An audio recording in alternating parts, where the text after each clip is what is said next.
All right, let's go to New York. First things first, co-host with Chris Carter, Jenna Wolfe as well, my buddy Nick Wright via the Coward Global Satellite Network.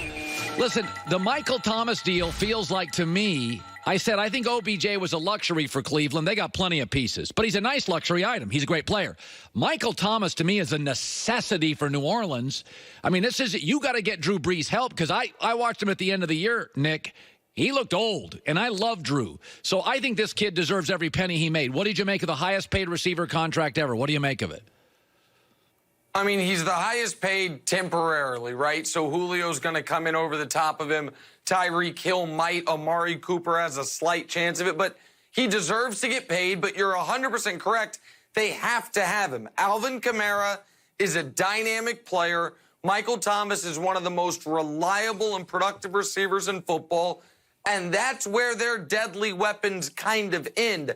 Jared Cook could be very good for them this year. He should be the best tight end they've had since Jimmy Graham. But I do think you're a little too low on the Saints. This was a team that last year, after losing the shootout in week 1 to Fitzmagic in Tampa, they did go 13-1 in their next 14 games until they rested everyone in week 17.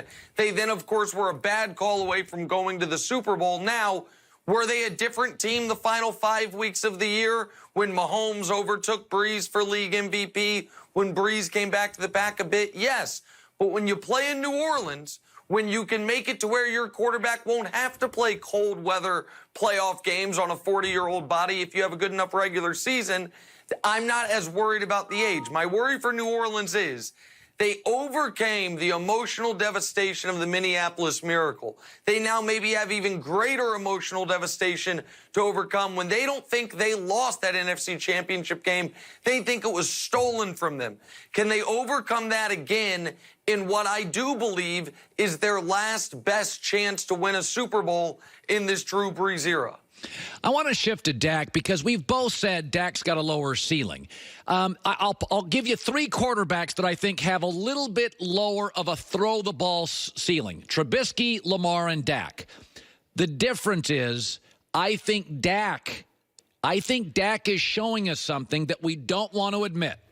In his last 8 games last year, he was very good. Now, he had a stinker. He had one stinker. Hey, Brady gets those too. Everybody has those, okay? I think Dak emerged at the end of last year. Once you gave him Amari, Tyron Smith came back. His last 8 games, he completed 72%, 12 TDs, 3 picks, 103 passer rating against 4 playoff teams.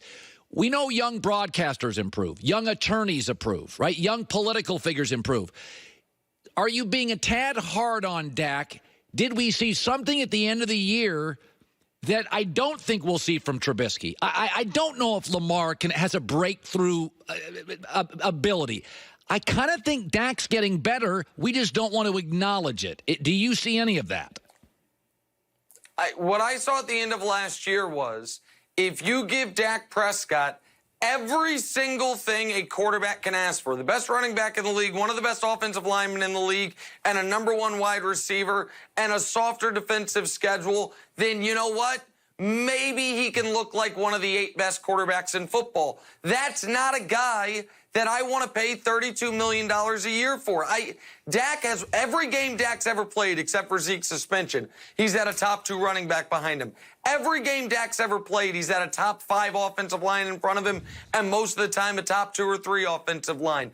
As soon as he didn't have great weapons on the outside, the beginning of last season, he fell apart entirely. The Cowboys are doing this backwards. Jerry Jones desperately needs to be right in moving on from Tony Romo for Dak Prescott. When it started to look like he was not going to be right, they then trade away a first-round pick for Amari Cooper, which not only cost them a cheap, good player on a rookie contract, but has a new player jump their best player, Ezekiel Elliott, in the pay line, which I think potentially led to this holdout we're dealing with now with Zeke. Listen, the NFL 100, which is obviously a flawed list, they had 15 quarterbacks in that top 100, and we might disagree on the order of those 15. But there's, I don't think, a single one that you can make the argument Dak is better than. He is at best the 16th best quarterback in the league, probably 18th or not. Like, I mean, maybe you can say he's better than Kirk Cousins. I know you want to say he's better than Cam, but he's not. Like, there's just so his best case scenario is 16th out of 32. Like, that's not the guy you pay $32 million a year to, but it's going to be the guy they pay $32 million a year to, and they're going to pay for it for the next 4 or 5 seasons, I fear. Okay, speaking of that list, I'm going to put you in a tough position. You love Baker, but you're from Houston. I do. And you're from Houston. Well, and, kind of. Yeah, KC Houston. So you got a lot of peeps down in Houston. So I said this week, we're going crazy now. We're going crazy.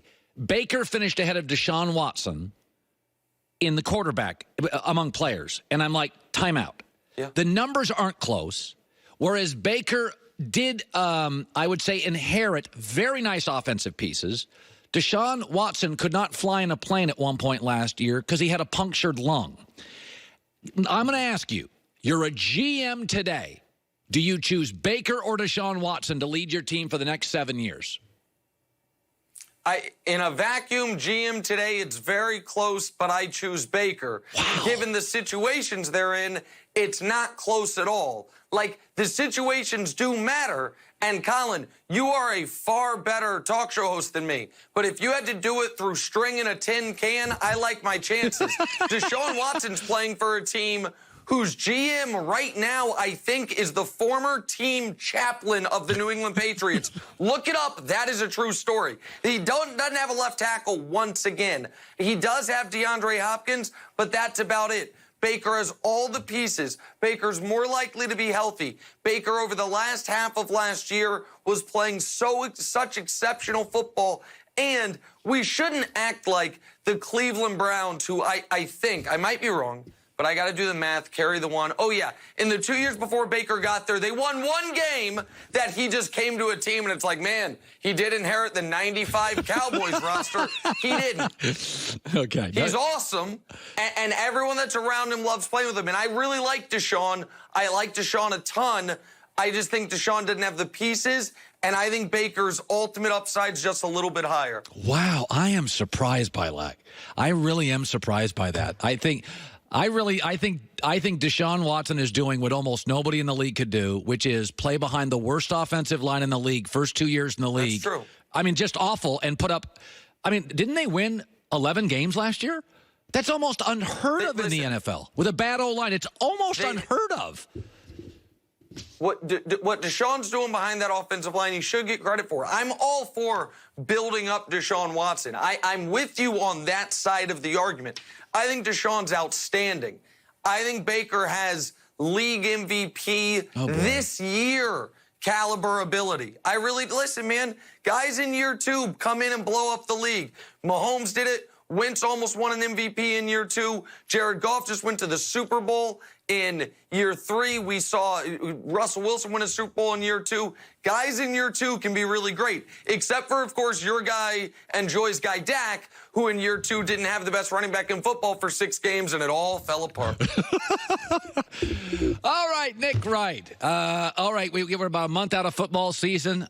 Nick, it's absolutely great to see you, and have a great day, and thank you for coming on the show. You too, and I apologize to your guy, Andrew Luck, today, because I was so wrong about him for so long because I didn't know he was injured. So I'll send you that clip. You'll be very happy. I acknowledge Andrew Luck is the guy you said he was. I came on your show and compared him to Ryan Tannehill like a total doofus. I was wrong. Colin was right. I owned it. We're moving on. Nick Wright, good talking to you. Yeah, well, I mean, everybody's not, I once said on the air that Juan Dixon, University of Maryland, would take over the NBA. And Kevin Durant couldn't bench 185. I had doubts about him. So it happens. We're not in the perfect business. Bill Belichick whiffs on draft picks. It happens, okay? Yeah, like my batting average is, like John just said in my ear, it's like 980. It's not 1,000, okay? I've whiffed a couple of times. Coming up next, John Gruden said something that was wildly entertaining but didn't need to be said, and I can't really figure out why he said it, and that's coming up next in LA. It's The Herd.